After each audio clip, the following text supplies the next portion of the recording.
comment ganser les fentes des poignets.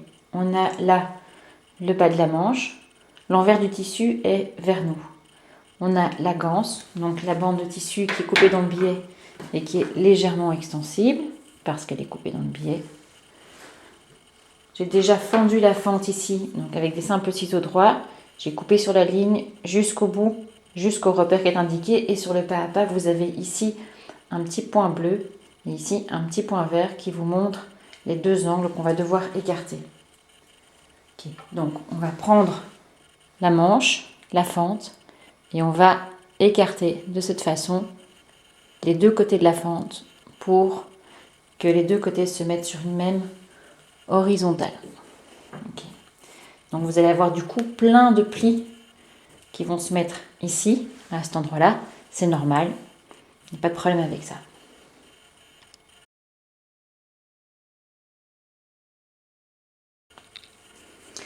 Je vais épingler la bande de biais, la ganse ici, sur la manche. Je vais mettre l'endroit de la ganse sur l'envers de la manche. Alors la ganse est plus longue que la manche, donc aux extrémités, on peut laisser dépasser la ganse, il n'y a pas de problème. On n'a pas besoin de venir la mettre vraiment bord à bord, on coupera ensuite. Par contre, le long de la fente ici, là, on doit vraiment bien mettre la ganse bord à bord avec la fente. Je vais mettre une première épingle ici.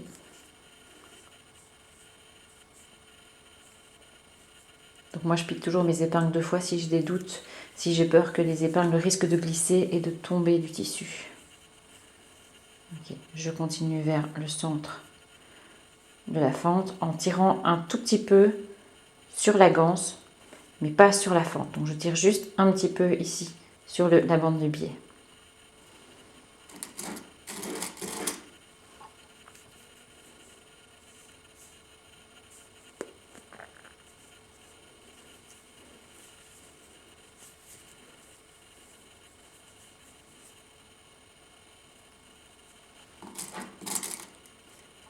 Voilà. J'avance tout doucement vers le centre de la ganse. Voilà. Et ici, je vais devoir épingler le biais sur la fente sans prendre tous les plis qui sont générés par le fait de mettre la fente horizontalement. Je vais retourner côté manche pour que vous voyez mieux côté manche. Donc je remettrai mes épingles par ici, après c'est pas grave. Voilà, je suis là. Okay.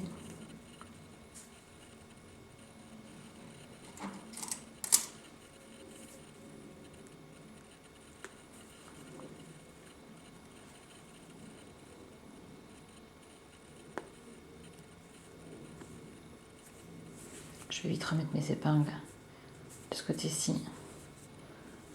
Voilà, il faut toujours que les épingles soient piquées du côté qu'on va mettre au-dessus dans la machine à coudre. Pas d'épingles en dessous quand on coud, sinon elles se prennent dans les griffes d'entraînement. Ok, donc le truc pour épingler la fente sans prendre des plis, c'est d'abord d'épingler uniquement les quelques premiers millimètres, pas l'épingler trop loin, et deuxièmement de répartir tous les plis. Donc le surplus de tissu qui se met au milieu de la fente, il ne faut pas le mettre tout au même endroit, il faut essayer de l'écarter pour le répartir. Donc on met un petit peu de pli là, un petit peu de pli ici, un petit peu de pli là-bas, et comme ça on répartit le tout, on a moins de chances d'avoir vraiment une grosse fronce. Ok, donc je vais mettre là, on peut le faire en plusieurs fois, on peut mettre des épingles, les enlever, puis les remettre, c'est pas grave.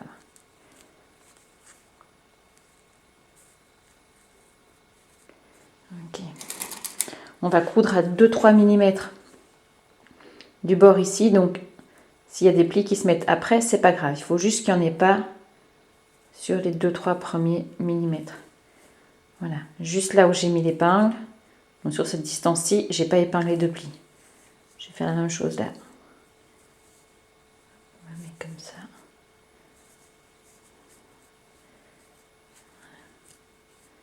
Je viens un peu déplacer les plis pour que quand je mets mon épingle, dans les 3 premiers millimètres, je ne pince pas le tissu. Ok, si je pique vraiment très près du bord ici, je vais m'en sortir sans attraper de pli de la fente. Et puis je continue de l'autre côté. Donc du coup, au centre de la fente, j'ai mis beaucoup d'épingles. J'ai mis 3 épingles sur un gros centimètre, alors que pour le reste, j'ai mis une épingle tous les 2-3 centimètres.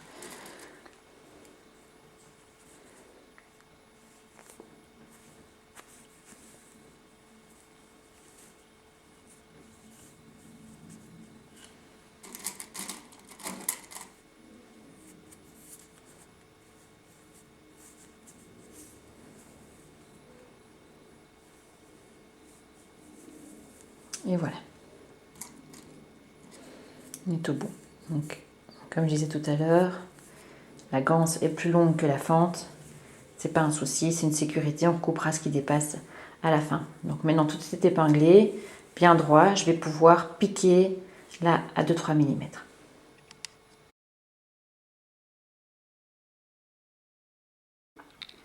Voilà, je vais coudre la ganse à 3-4 mm du bord. Alors, sur ma machine, j'ai une option de décalage de l'aiguille.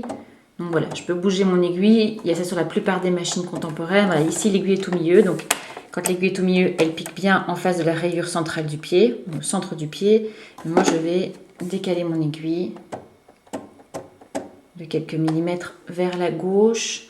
J'ai l'avantage d'avoir une machine sur laquelle l'aiguille peut se déplacer de plusieurs crans. Mais si ce n'est pas le cas, vous décalez simplement totalement vers la gauche ou vous prenez un autre repère. Tout ce qui convient sera bon. Je vais donc placer le bord de mon tissu coupé, de ma fente coupée, au milieu de mon pied. Comme l'aiguille est décalée sur le côté, elle va piquer à 3-4 mm. Je démarre au début de la fente, pas au début du biais, parce que le biais tout seul, il tient avec rien, ça ne sert à rien de le piquer. Okay. Je vais démarrer là. Je vais tout de suite enlever ma première épingle. Voilà. Ok, on commence avec un point d'arrêt. Okay, et moi, je suis mon repère au milieu du pied. Donc, je mets bien le bord de mon tissu au milieu de mon pied. C'est tout ce que je dois faire pour le moment. Jusqu'à ce qu'on arrive au centre de la fente, il n'y a pas de grosses difficultés. Donc moi j'enlève mes épingles au fur et à mesure que je couds et je le fais toujours quand mon aiguille est abaissée. Ok, il faut faire attention à ça, cet élément-ci, il est un peu haut sur l'écran, mais la vis qui est là, parce que quand on pique, ça monte et ça descend. Et je me suis déjà fait plusieurs fois écraser le doigt là en dessous. C'est pas super agréable. Okay. Je pique. Je vais arriver à l'endroit un peu plus compliqué, c'est-à-dire au centre, là où il y a les plis, que je ne peux pas coincer dans la couture. Je vais enlever cette épingle-ci. Okay.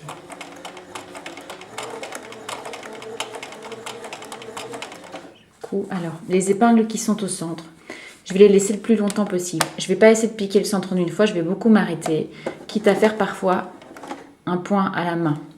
Donc quand je vois qu'une épingle, ne tient plus grand chose, je l'enlève, pas qu'elle se bloque sous le pied.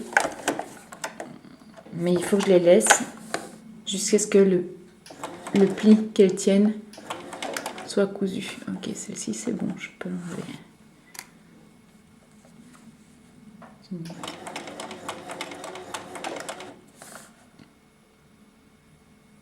Je vais essayer de remonter un petit peu la caméra pour vous montrer ça.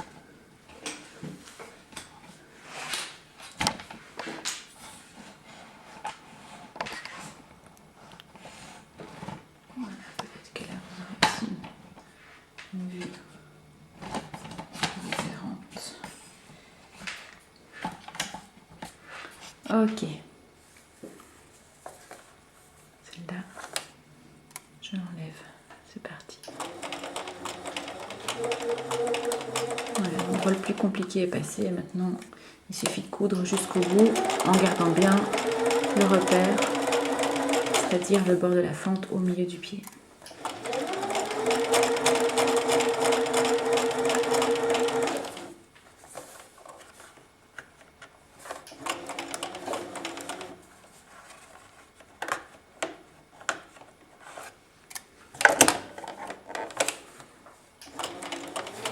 Et quand je suis à la fin, je fais un point d'arrêt.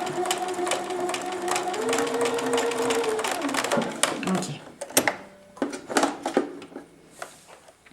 Voilà, je vais essayer de vous montrer la couture qui est faite, d'accord, qui a été faite horizontalement. Et il n'y a pas de pli coincé juste dans la couture au centre de la fente. Okay. Et donc, de l'autre côté, forcément non plus, puisqu'il en est sur le billet, il n'y a pas de raison qu'il quoi que ce soit comme pli qui soit pris dans la couture.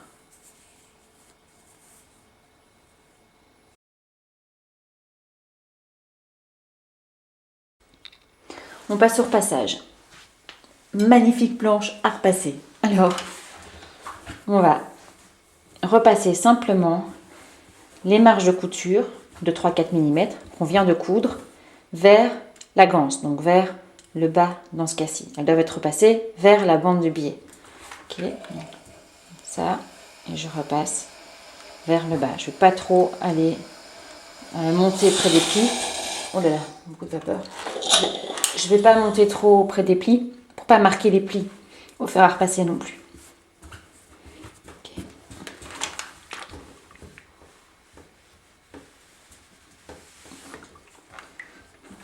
Donc là,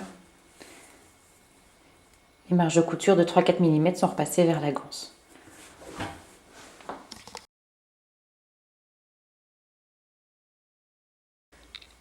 Voilà, je suis de retour pour la suite du pli de la ganse. Alors, vous voyez que ma ganse, elle a un peu changé de tête. J'ai juste recoupé les extrémités ici. Vous pouvez le faire plus tard, c'est pas important. Mais surtout, vous voyez qu'elle est plus étroite que tout à l'heure sur la vidéo. C'est simplement parce que je suis en même temps en relecture du patron et que j'avais mis trop de marge de couture. Donc, vous n'avez rien à faire, vous, de votre côté. Mais c'est normal que l'image ait changé de tête. Donc, une fois que les marges de couture de 3-4 mm sont repassées vers la ganse, donc vers le bas, dans ce cas-ci, je vais prendre l'autre bord de la ganse, celui qui est encore coupé, et je vais le replier envers contre envers pour qu'il aille toucher le bord replié là, repassé. Ok, donc je vais simplement faire ça. Comment vous montrer ça clairement? On va essayer de rapprocher là, de zoomer. Hop là. Du zoom ça. Ok. Donc je prends le bord et je le replie contre l'autre ici, d'accord. Donc je prends le bord, je le replie contre l'autre et je le repasse.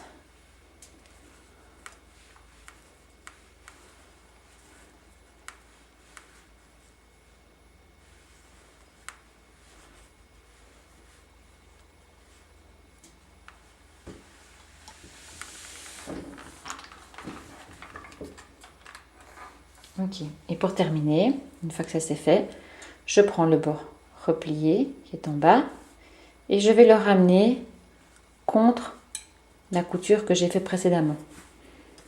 Donc, je prends le bord que j'ai plié ici et je vais le mettre juste sur la couture que j'ai fait précédemment là. Une sorte de petit rouleté qui ressemble à un pli de billet. Ok, quand je suis là, soit vous pouvez repasser, soit vous mettez des épingles. Moi, je vais faire les deux. Je vais mettre des épingles et puis je vais repasser.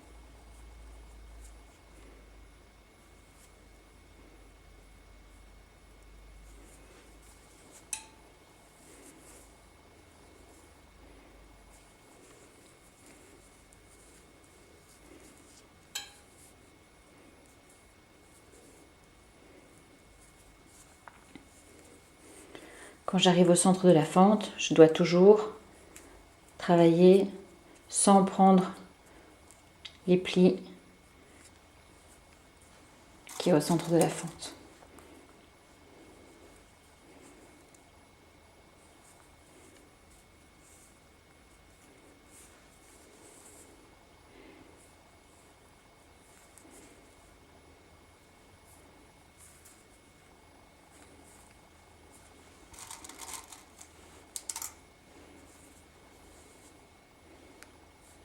Pardon, je sors souvent du cadre, mais en fait, je dois travailler derrière le pied, derrière la caméra.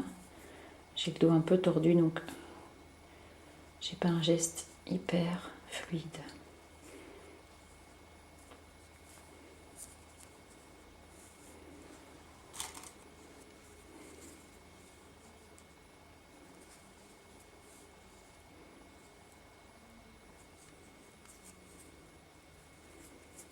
Ok.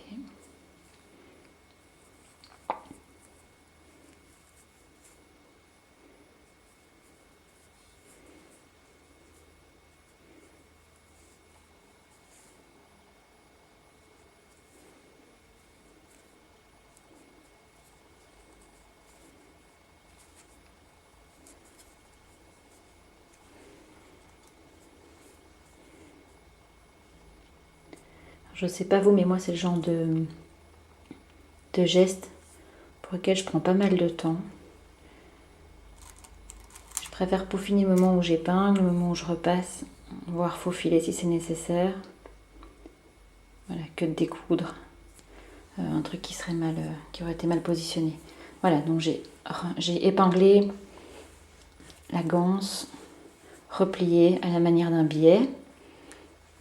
Elle est beaucoup plus étroite, mais le principe reste le même. Je vais mettre un petit coup de fer à repasser en plus pour l'aider à tenir pendant que je couds. Je trouve que c'est plus confortable au moment où on pique d'avoir une ligne bien repassée. Ok, fais attention au pli au centre de la fente. Voilà, et je vais aller surpiquer ça à la machine à coudre, c'est-à-dire piquer à 2 mm, très très très près du pli que je viens de rabattre. De nouveau, mon repère, c'est de mettre le pli de mon billet au milieu de mon pied.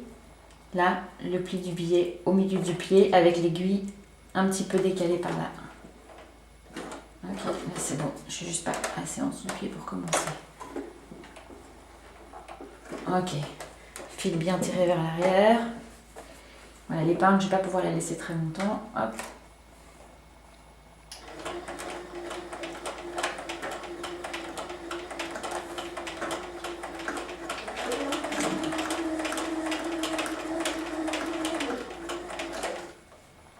Si j'ai commencé par poser la ganse sur l'envers de la manche tout à l'heure, c'est pour terminer maintenant en piquant sur l'endroit, c'est coincé ici, en piquant sur l'endroit de ma manche. Donc comme ça, je fais la dernière surpiqûre, celle qui sera visible, en regardant l'endroit de l'ouvrage.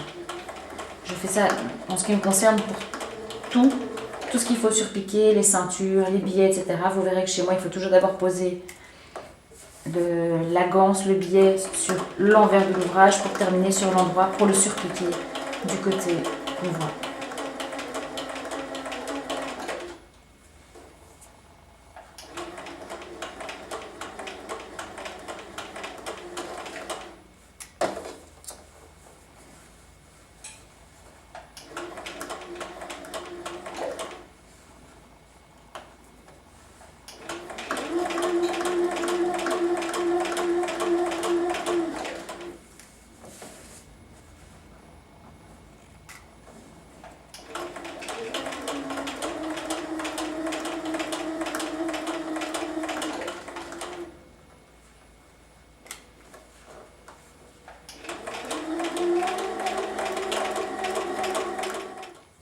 Voilà, la ganse est surpiquée à 2 mm sur l'endroit de la manche.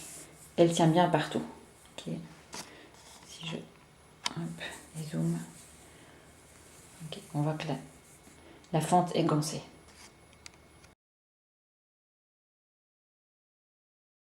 Ok, donc là j'ai simplement posé la manche sur la table. Vous voyez que la ganse se met encore mal, se met un peu en forme de goutte.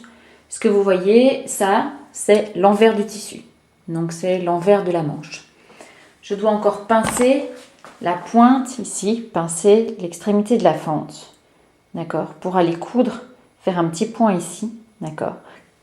Je vais pincer ma fente en mettant les ganses endroit contre endroit. Ok? Je vais aller coudre une petite oblique ici, vraiment au bout de la fente. Là. Voilà, j'ai laissé les fils aux extrémités pour que vous puissiez visualiser le mieux possible cette petite couture oblique. Donc les deux fentes sont superposées. La manche est en fait pliée endroit contre endroit. Et je suis vraiment venue coudre ici en oblique du bout de la ganse là et l'oblique improvisé. C'est une petite oblique, il n'y a pas de souci avec ça. Bien sûr, après, il faut couper les fils. Je les ai laissés pour que vous voyez le début et la fin de cette couture.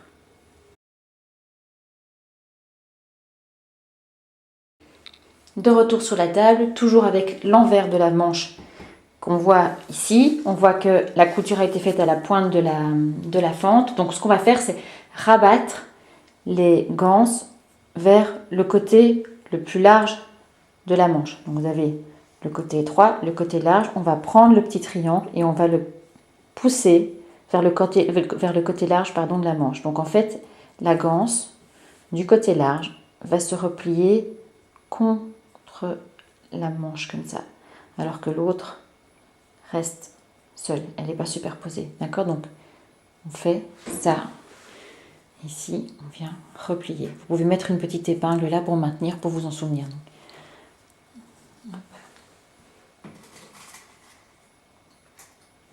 Je vais mettre une épingle avec une boule de envers, comme ça je la verrai bien. Ok, donc là mes tissus sont superposés. Voilà, on peut aussi, hop là, on peut aussi repasser ici pour bien marquer, comment est-ce que je veux dire, pour bien marquer l'inclinaison de la ganse, d'accord, le rabat de la ganse. Alors, ce que ça nous donne une fois que c'est repassé, côté envers de la manche et côté endroit de la manche, ça nous donne ça. Voilà, donc la ganse, ici, elle est repliée en dessous de la manche. Par contre, ici, on la voit du côté étroit. C'est important à faire au moment où on va monter les poignets. Il faut que les ganses soient mises en place avant de monter les poignets sur la manche.